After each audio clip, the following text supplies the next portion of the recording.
Hello বন্ধুরা, unique ড্রিমে আপনাদের স্বাগত।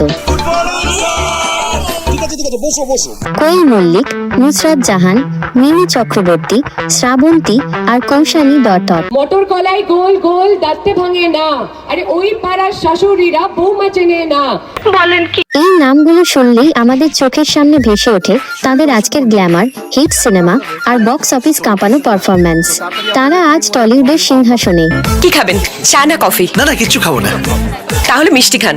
কিন্তু যদি বলি এই সুপারস্টারদের মধ্যে এমন একজন আছেন যার নায়িকা হিসেবে প্রথম ছবিটি রিলিজ হওয়ার আগেই ফ্লপ হয়েছিল, অথবা অন্য একজন যার কেরিয়ার শুরু হয়েছিল বিশাল এক অ্যাকশন ব্লকবাস্টার দিয়ে, কিন্তু সেই খবর হয়তো আপনি জানেনই না। এইটাও সম্ভব? এই জনপ্রিয় নায়িকারা ঠিক কোন ছবির মাধ্যমে প্রথম ক্যামেরার সামনে এসেছিলেন, তাদের কেরিয়ারের একদম প্রথম ধাপটি কেমন ছিল, জানেন না? আজকের ভিডিওতে আমরা জানব টলিউডের সেই 5 জন সুপারস্টারের কেরিয়ারের প্রথম ছবির অজানা এবং চমকপ্রদ গল্প। পুরো ভিডিও জুড়ে চোখ রাখুন, কারণ তথ্যগুলো সত্যিই আপনার সমস্ত ধারণা পাল্টে দেবে।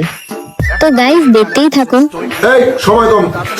শুরু করছি টলিউডের কুইন কোয়েল মল্লিককে দিয়ে।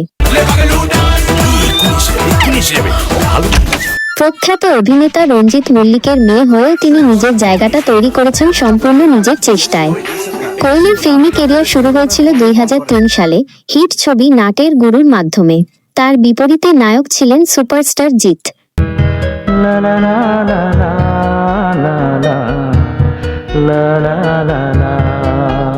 প্রথম ছবিতেই এই জুটি দর্শক মহলে এতটাই জনপ্রিয়তা পেয়েছিল যে কোয়েলকে আর পিছনে ফিরে তাকাতে হয়নি। কেন পাঠিয়েছিলেন আমাকে ওখানে? আমি কি ইচ্ছা করে মাঝে দিয়ে ওখানে ডব দিতে গেছিলাম? দেখেছো বাবা, দেখেছো কেমন করে কথা বলছো? আর আপনি কিভাবে কথা বলেছিলেন? প্রথম ছবি তাকে রাতারাতি তারকা বানিয়ে দেয়। অফকোর্স বাই। এবার আসা যাক আরো এক জনপ্রিয় নাম নুসরাত জাহানের কথায়।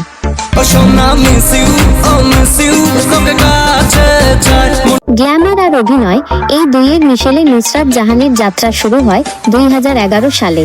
তার প্রথম ছবির নাম শত্রু, যেখানেও তার বিপরীতে নায়কের ভূমিকায় ছিলেন জিৎ। আরে বাঘিনী, এক মিনিট। আসলে সেদিন আমি বুঝতে পারিনি যে বাঘের মুখোশের পেছনে বাঘিনীর মুখ ছিল। একটি অ্যাকশন ধর্মী ছবি হিসেবে শত্রু সেই বছর বক্স অফিসে দারুণ সফল হয়েছিল। প্রথম ছবি থেকেই এমন একটি হিট দিয়ে শুরু করা নুসরাতের জন্য এক বিশাল পাওনা ছিল।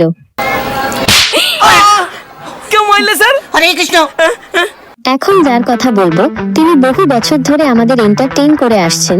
তিনি হলেন শ্রাবন্তী চ্যাটার্জি। আপনি কি জানেন শ্রাবন্তীর প্রথম ছবি ছিল 1997 সালের মায়ার বাঁধন। কার সঙ্গে কথা বলছো দাদা? আমার কাছে? কেন অবাক হচ্ছেন? হ্যাঁ, এই ছবিতে তিনি শিশু শিল্পী হিসেবে অভিনয় করেছিলেন। তবে নায়িকা হিসেবে বড় পর্দায় তার প্রত্যাবর্তন হয় 2003 সালে চ্যাম্পিয়ন ছবির মাধ্যমে। মানুষ চিনতে কখনো কখনো ভুল হয় রাজা, আর সেই ভুল তোমারও হয়েছে। দীর্ঘ বিরতির পর চ্যাম্পিয়ন দিয়েই শ্রাবন্তী চ্যাটার্জি প্রধান নায়িকা হিসেবে টলিউডে পাকাপাকি ভাবে নিজের নাম লেখান। ও মিমি চক্রবর্তী। আপনিও তো কাউকে ভালোবাসতেন না, ভালোবাসার মর্ম জেনেও আপনি রাহুলের সাথে এটা করলেন। এতগুলো লোকের সামনে ওকে অপমান করলেন। এই মুহূর্তে মিমি চক্রবর্তী শুধু একজন অভিনেত্রী নন, তিনি একজন জনপ্রতিনিধিও। ছোট পর্দা অর্থাৎ জনপ্রিয় টিভি সিরিয়াল গানের ওপারের হাত ধরে তিনি পরিচিতি পেলেও তার প্রথম ফিচার ফিল্ম ছিল 2012 সালের বাপি বাড়ি যা। তোরা ওকে বোঝা, ও একটা রিজু, ওকে বোঝাতে হবে যে শরীর মনেও এখনো বিয়ের উপযুক্ত হয়নি। এই ছবিতে তার বিপরীতে ছিলেন অর্জুন চক্রবর্তী। দোলা, আমি তোকে ভালোবাসি। সিরিয়াল থেকে বড় পর্দার এই সফল ট্রানজিশন মিমির অভিনয় জীবনকে এক নতুন মাত্রা দিয়েছিল। এ মা, তোর নখে কি ময়লা রে? কৌশানী মুখার্জি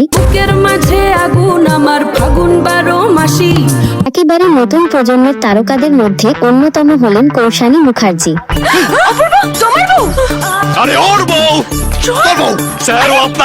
কৌশানীর যাত্রা শুরু হয় 2015 সালে রোমান্টিক ছবি পারবো না আমি ছাড়তে তোকে দিয়ে। তার বিপরীতে নায়ক ছিলেন বনি সেনগুপ্ত। প্রথম ছবিতেই তাদের নতুন জুটি দর্শকদের মধ্যে বেশ কৌতূহল তৈরি করে এবং এরপর থেকে কৌশানী আর পিছিয়ে যাননি।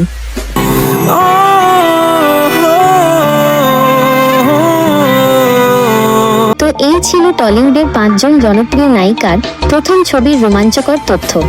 হয়তো অনেকেই ভাবেন তাদের প্রথম ছবি কোনটি, কিন্তু সত্যিটা জানার পর হয়তো অনেকেই অবাক হলেন। বন্ধুরা, এই 5 জনের মধ্যে আপনার সবচেয়ে প্রিয় নায়িকাকে কমেন্ট বক্সে অবশ্যই আপনার মতামত জানান। ভিডিওটি ভালো লাগলে একটি লাইক দিয়ে দিন এবং এরকম আরো দারুণ সব কন্টেন্ট দেখতে ইউনিক ড্রিম সাবস্ক্রাইব করে পাশে থাকা বেল আইকনটি টিপে দিন। দেখা হচ্ছে পরের ভিডিওতে। ধন্যবাদ।